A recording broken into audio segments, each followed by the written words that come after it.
Now let's talk about the moves of the Partimento. These are sometimes known as bass motions, moti del basso, or just moves of the Partimento.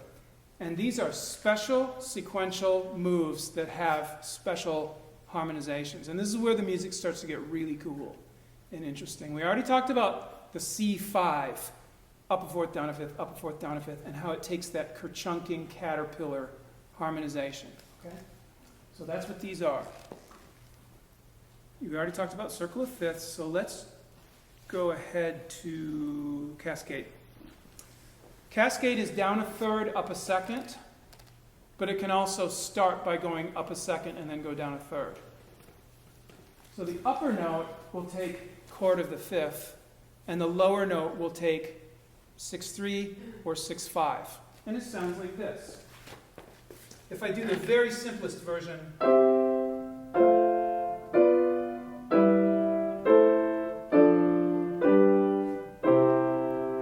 or if I make it a little more interesting, or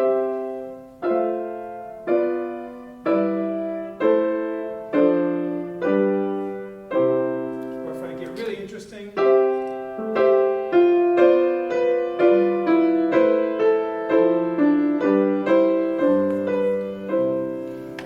and this is one of the favorite motions of Bach. It's in Mozart. Well, it's actually everywhere. So when they would see this one, these are the types of chords. This second one, by the way, has these great little night suspensions. It's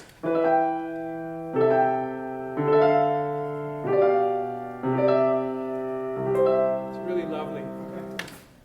And then it's actually quite easy then to decorate the bass.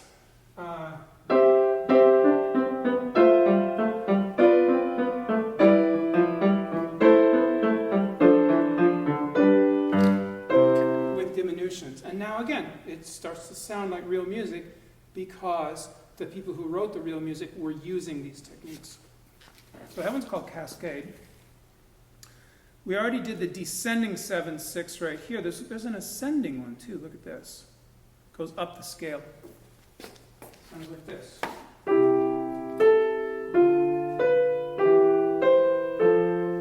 you remember you're not allowed to do this?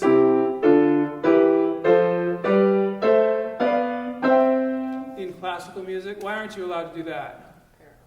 Yeah, it's parallel fifth. So what's so funny about ascending 5/6 is that I get that note up out of the way, so now I can. All right.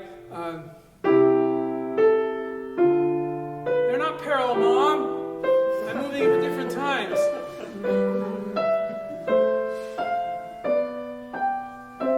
And you can also, and this one's everywhere in real music.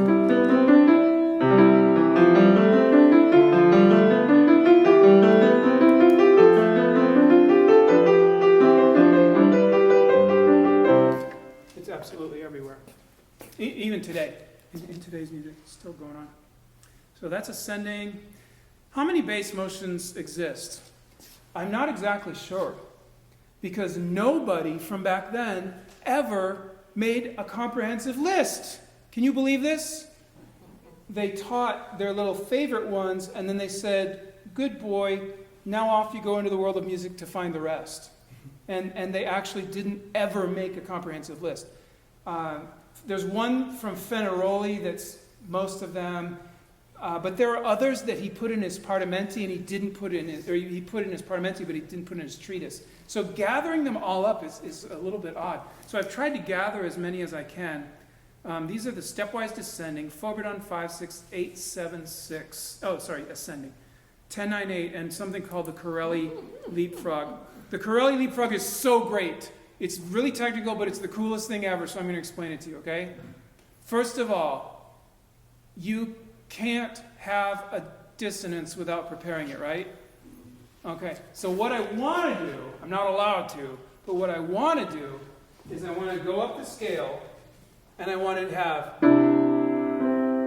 so that's a ninth resolving to an octave, and then I have a tenth above it.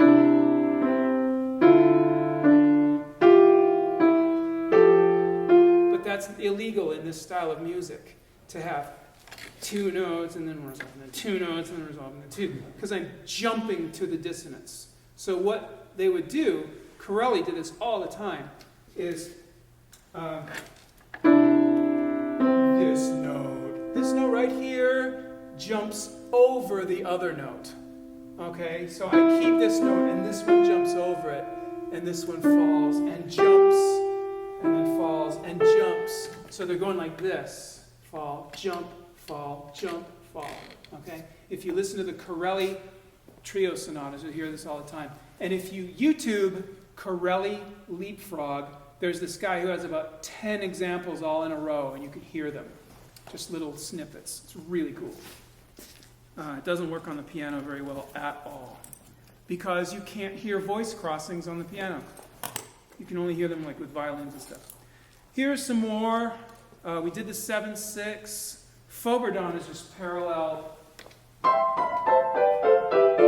Those are legal. Tied bass is where the bass is syncopated. I won't explain it, but I'll play it. It sounds like this.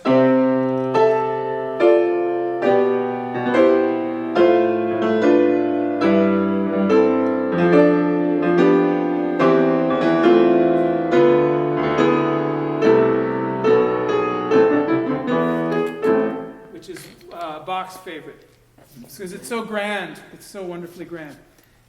And there's a whole bunch of disjunct ones, which I can't explain because it'll take a whole semester. I'll play one of them. I'll play the Durante. This was not taught in the Baroque, really, but it was done all the time. And then Cherubini actually wrote it down and taught it at the Paris Conservatory. So what has to happen, you start with a bass note, and then it's going to take dissonant 4/2. So like, it's going to take that, it's going to fall, and then it's going to leap up a fourth, and now it's going to take another dissonant 4/2, and now again. So when you really put it all together,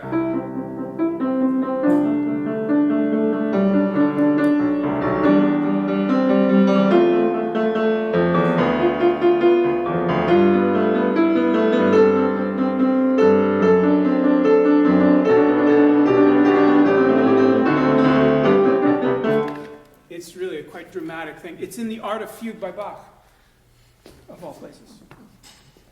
Okay, and then there's a bunch of chromatic ones. Oh no, we even have to harmonize chromatic scales? Yeah, a whole bunch of different ways.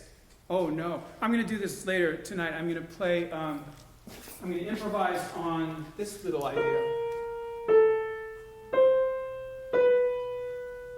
Does anybody know what that is? The Bach motif. It's the Bach motif, yeah.